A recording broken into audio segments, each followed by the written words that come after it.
Hello everyone, Amit Kumar this side. तो दोस्तों, आज मैंने निफ्टी में पुट में पोजीशन बनाई थी। यहाँ पे देखिएगा 22,600 की पुट में 10 बजे पोजीशन थी और 11:40 पे हमारा एग्ज़िट हुआ है। 180-81 पे बाइंग और 242 पे एग्ज़िट। मतलब आज जो है मैंने अपने ट्रेड में प्रॉफिट बुक किया है। देखिएगा 4,500 का प्रॉफिट बुक किया है। ट्रेड बहुत पहले ही ख़त्म हो गया था, 12 बजे से पहले ही, लेकिन मैं रिकॉर्डिंग अभी बना रहा हूँ क्योंकि मुझे आपको कल का व्यू भी बताना ना, इसलिए मैंने रिकॉर्डिंग अब लेट करता हूँ। नहीं तो ये वीडियो 12 बजे ही आ जाती। ठीक है, तो देखिएगा यहाँ पे आज मैंने प्रॉफिट बुक किया है। जैसे कि मैंने बताया, मेरा जो सेटअप है वो काम करता है, बस थोड़ी उसमें एंट्री प्राइसेस चेंज करने की ज़रूरत थी। तो आज मैंने अपनी एंट्री भी थोड़ी चेंज की थी। यहाँ पे देखिएगा मैंने सिर्फ 75 क्वांटिटी में बाई किया था ऑर्डर। इस ट्रेड में 20 पॉइंट कैंसल था। मतलब यहाँ पे हमारा जो लॉस होता वो 1500 होता और 1:3 का जैसे मेरा टारगेट रहता है, तो 1:3 में 4500 मैंने प्रॉफिट बुक किया है। ठीक है, तो रिस्क रिवॉर्ड हमने प्रॉपर फॉलो किया इस ट्रेड में और मैंने एक ही ट्रेड लिया है। अब मैं ओवर ट्रेडिंग भी नहीं करता क्योंकि लॉस बहुत हो गया, तो अब मैं थोड़ा अच्छे से ट्रेड कर रहा हूँ, कोशिश कर रहा हूँ। तो मैं चार्ट पर समझाता हूँ आपको। पहले मैं आपको अपनी एंट्री समझा देता हूँ, फिर ट्रेड के पीछे का लॉजिक बताऊँगा। तो यहाँ पे देखिएगा ये निफ्टी का चार्ट है। इस जो ये मैंने वाइट में येलो लाइन मार्क की है, इस कैंडल में मेरी पोजीशन बनी थी। ये जो मैंने एरो मार्क किया है देखिएगा, और प्रीमियम में भी देख सकते हैं, वहीं पे मार्क है, ये देखिए।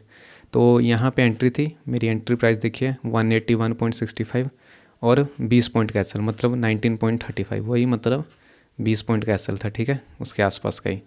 तो उसके हिसाब से 1:3 हमारा टारगेट था 60 पॉइंट का, तो मैंने 60 पॉइंट ही बुक किया है। यहाँ पे देखिएगा 242 पे हमारा एग्जिट हुआ है। ठीक है, तो आज थोड़ी एंट्री जो है वो एग्रेसिव थी। देखिएगा, अगर पता नहीं आपको स्ट्रक्चर दिख रहा होगा कि नहीं, मैं तब भी आपको बताता हूँ। पहले मैं इसको रिमूव कर देता हूँ। तो एंट्री देखिएगा कैसे। एंट्री तो बहुत सिंपल थी ट्रेडर्स। ये स्पॉट ब्रेकडाउन पे जो मैंने ग्रीन मार्क किया ना, इसके ब्रेक पे एंट्री थी। तो प्रीमियम में यहाँ पे एंट्री हुई, 20 पॉइंट का एसएल रखा और हमारा टारगेट आ गया। आज मार्केट ने बहुत वेट कराया, आज मैंने एसएल भी बढ़ा दिया था। तो एंट्री तो बहुत सिंपल है। मैं आपको लॉजिक समझाता हूँ ट्रेड के पीछे का, कि मैंने किस बेस पे ट्रेड लिया था। तो यहाँ पे देखिएगा ये रहा जूम आउट चार्ट। तो ये मैंने आपको कल ही बताया था कि मैं यहाँ पे बेरिश ट्रेड कैसे लूँगा। अगर आपने मेरी ये वाली वीडियो देखी होगी, ये कल वाली वीडियो 23 घंटे पहले अपलोड की है, तो ये देखिएगा यहाँ पे मैंने बिहेवियर बनाया है कि ये बनेगा तो बेरिश ट्रेड लेंगे और बाइंग स्विंग बनेगा तो ऐसे बेरिश ट्रेड लेंगे, और बुलिश ट्रेड की भी मैंने कंडीशन बताई थी। तो ट्रेड जो लिया है इसके बेस पे लिया गया है, ये वाले बिहेवियर पे। ठीक है, अब जैसा मैंने ड्राइंग बनाई है वैसा ही सेम टू सेम बिहेवियर बने, ऐसा ज़रूरी नहीं है। आपको बस थोड़ा फीलिंग समझनी है कि ऐसा बिहेवियर चाहिए कि प्राइस नीचे आए, ऊपर जाए, नीचे आए, फिर ब्रेक करे। ठीक है, तो मैं ये आपको ड्रॉ करके दिखाता हूँ। तो यहाँ पे देखिएगा ये प्राइस यहाँ से ओपनिंग हुई, प्राइस नीचे आया। ठीक है, फिर प्राइस ऊपर गया, यहाँ पे ऊपर गया यहाँ तक, फिर उसके बाद यहाँ से अगेन प्राइस नीचे आया। देखिएगा लो तक प्राइस आया था, लेकिन बायर ने अगेन ऊपर पुश किया। लेकिन अगेन पुश करने पे ये बायर ना होल्ड नहीं कर पाए। जब होल्ड नहीं कर पाए तो इसके ब्रेकडाउन पे मैंने यहाँ ट्रेड ले लिया। तो अब आप देखिएगा ये बिहेवियर बना है कि नहीं। यहाँ पे देखिए, ये जैसा मैंने ड्राइंग बनाया था वैसा ही बना है। प्राइस नीचे आया, ऊपर गया, नीचे आया, इसने थोड़ा सा ऊपर ब्रेक किया, फिर नीचे आ गया। तो इसी बिहेवियर पर तो मैं ट्रेड देता हूँ। आपने अगर मेरी सारी वीडियोस देखी होंगी तो अभी तक तो आपको पता ही चल गया ही होगा कि मैं कैसे ट्रेड देता हूँ। तो इसी बिहेवियर पे मैंने ट्रेड लिया था। अगर किसी को ये बिहेवियर समझ नहीं आया होगा कि सिंगल कैंडल है, लें कि या ना लें, तो मार्केट ने हमें एक और मौका दिया था ट्रेड लेने का। यहाँ पे देखिएगा, वो भी मैं आपको दिखा देता हूँ। अगर आप इस पूरे स्विंग को सेलिंग स्विंग समझते हैं, ऐसे नीचे आया, ऊपर गया, नीचे आया, फिर ये ऊपर गया, फिर ये ब्रेक डाउन, तो यहाँ पे भी एक एंट्री बन सकती थी इस कैंडल में। देखिएगा ये फिर से वही बिहेवियर बनाए। इसको मैंने, ये देखिए सेम वैसा ही है, बस थोड़ा ऊपर नीचे तो होगा, बस सेम टू सेम वैसा ही नहीं बनेगा। ठीक है, अगर आप चाहेंगे कि सेम टू सेम बने तो वैसा नहीं बनेगा, वो बनेगा ही नहीं, मैं आपको गारंटी देता हूँ। उसके चांसेस बहुत कम है, बनेंगे तो ऐसे ही थोड़े ऊपर नीचे टेढ़े मेढ़े। ठीक है, तो यहाँ पे भी आपकी एंट्री बन सकती थी। ये कैंडल क्लोज हुआ इसके ब्रेकडाउन पे यहाँ पे, तो उसके बेस पे भी हमको टारगेट मिलता है। ठीक है, अगर किसी ने इसको स्विंग समझा था तो आई होप आपने एंट्री समझ ली होगी। मेरा सेटअप जो है वो बहुत ही सिंपल है, आपको बस फॉलो करना आना चाहिए। मेरे सेटअप में लॉस भी होते हैं, तो आज तो मैंने अब 3-4 दिन का लॉस रिकवर कर लिया है। देखते हैं आगे हमको प्रॉफिट होता है कि नहीं। तो ये सिंपल सा सेटअप था, उसके बेस पे ट्रेड लिया था। और लॉजिक क्या था, लॉजिक मैं बता देता हूँ। सबसे पहले देखिएगा ट्रेंड कौन सा है। जैसे मैंने आपको बताया हाउ टू ट्रेडिंग प्लान में मेजर ट्रेंड सेलिंग है, ठीक है। तो सेलिंग साइड ट्रेड बनेगा तो ऑटोमेटिकली अच्छा रहेगा।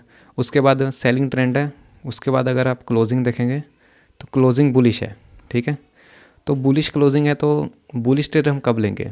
बुलिश ट्रेड लेने के लिए बुलिश बिहेवियर भी तो बनना चाहिए। ये बनेगा तभी बुलिश ट्रेड लेते हैं। या फिर अगर सेलिंग स्विंग बना है तो ये ऊपर होल्ड करता है ऐसे, तभी बुलिश ट्रेड लेते हैं। अब इसमें से कोई भी बिहेवियर नहीं बना यहाँ पे। कौन सा बिहेवियर बना है?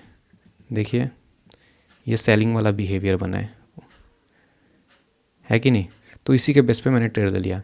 मैं अगर मार्केट में आप देखेंगे तो दोस्तों बहुत कुछ है करने को, आप बहुत कुछ कर सकते हैं। 5 मिनट स्कैल्पिंग, यहाँ वहाँ एंट्री, कुछ भी कर सकते हैं। तो मैंने सब कुछ ट्राई कर लिया है। अब मैंने अपने सेटअप को जो है वो बहुत ही सिंपल बना दिया है, और ताकि मुझे ज़्यादा सोचना ना पड़े लाइव मार्केट में। बना तो लेंगे, नहीं बना तो नहीं लेंगे। उसके बाद बस एंट्री का काम है। अगर आपकी एंट्री सही है, अगर आप मेरा सेटअप यूज़ करेंगे जो भी मैं आपको बताता हूँ, अगर आपकी एंट्री सही है तो आपके टारगेट होने के चांसेस बहुत ज़्यादा होंगे। अगर एंट्री गलत है तो लॉस तो हो ही जाएगा। लॉस तो मेरा भी होता है। कल भी मेरा व्यू सेट सही था। देखिए कल भी एक सिंपल सा बिहेवियर बना था। बाइंग स्विंग, नीचे आया, ऊपर गया, नीचे आया, ऊपर गया। बस इसके बेस पे यहाँ पे ट्रेड लेना था। मैंने यहीं एंट्री बनाई, मगर मेरा एसएल चला गया। यहाँ पे भी सेम था, रिवर्सल ट्रेड लिया था, व्यू सही गया लेकिन एसएल हो गया था, छोटा सा लॉस लिया था। यहाँ नो ट्रेड था, यहाँ पे भी मेरा व्यू सही था लेकिन यहाँ पे सीटीसी निकले थे। मतलब मेरा व्यू सही होता है, बस एंट्री मेथड थोड़ा चेंज करना पड़ता है। आज मैंने एंट्री मेथड में एसएल बड़ा रखा था तो टारगेट मिल गया। अगर छोटा रखता तो शायद लॉस भी हो सकता था, ठीक है। तो आज की वीडियो में इतना ही। हाँ, मैं आपको कल का व्यू बता देता हूँ। मार्केट देखेंगे तो बंद हो ही चुका है। तो देखिएगा ट्रेडर्स, आज की जो क्लोजिंग है इसको देखिएगा, ये बुलिश क्लोजिंग है। तो कल जो है बुलिश ट्रेड बनेगा ना, तो वो बहुत ही अच्छा रहेगा। बुलिश ट्रेड कहाँ चाहिए हमको? जैसे ये यहाँ पे क्लोजिंग होगी तो कल मार्केट बाइंग स्विंग बनाए, ऐसे करता है तो बुलिश ट्रेड ले लेंगे। और अगर सेलिंग स्विंग बनाता है तो बीच में भी बनता है तो ऐसे ले लेंगे, या फिर पूरा रिवर्सल हो जाए तो ले लेंगे, जैसे भी बनता है, ठीक है। 1 सेकेंड, यहाँ पे एंट्री हो जाएगी और यहाँ पे एंट्री हो जाएगी। और बेरिश ट्रेड कब लेंगे? बेरिश ट्रेड अगर आपको हाई प्रोबेबिलिटी ट्रेड देखना है कि बेरिश कहाँ लें, तो अगर कल इसके यहाँ पे बनता है ना बेरिश ट्रेड, तो वो ट्रेड बहुत ही अच्छा बनेगा। देखिएगा, अगर बेरिश ट्रेड यहाँ बनता है तो ऐसे बन जाए, या फिर बाइंग स्विंग जाके ऐसे बन जाए, मतलब यहाँ पे बनेगा तो बेरिश ट्रेड ज़्यादा अच्छा रहेगा, ठीक है। ये भी मैंने आपको बता दिया, इसको भी रिमूव कर देता हूँ। बेरिश और बुलिश दोनों बता दिए मैंने, ठीक है। और अगर यहाँ पे ओपनिंग हो जाती है तो यहाँ पे हम प्राइस के बिहेवियर को देख के ट्रेड लेंगे कि प्राइस क्या शो कर रहा है। और अगर यहाँ ओपनिंग हो जाती है तो यहाँ पे भी वही केस होगा, बिहेवियर को देखेंगे, मॉर्निंग स्विंग किस तरफ का बन रहा है, ठीक है। तो आज के लिए इतना ही, मिलते हैं नेक्स्ट वीडियो में। जाते जाते वीडियो को लाइक भी कर दीजिएगा और कमेंट जरूर करिएगा, ठीक है।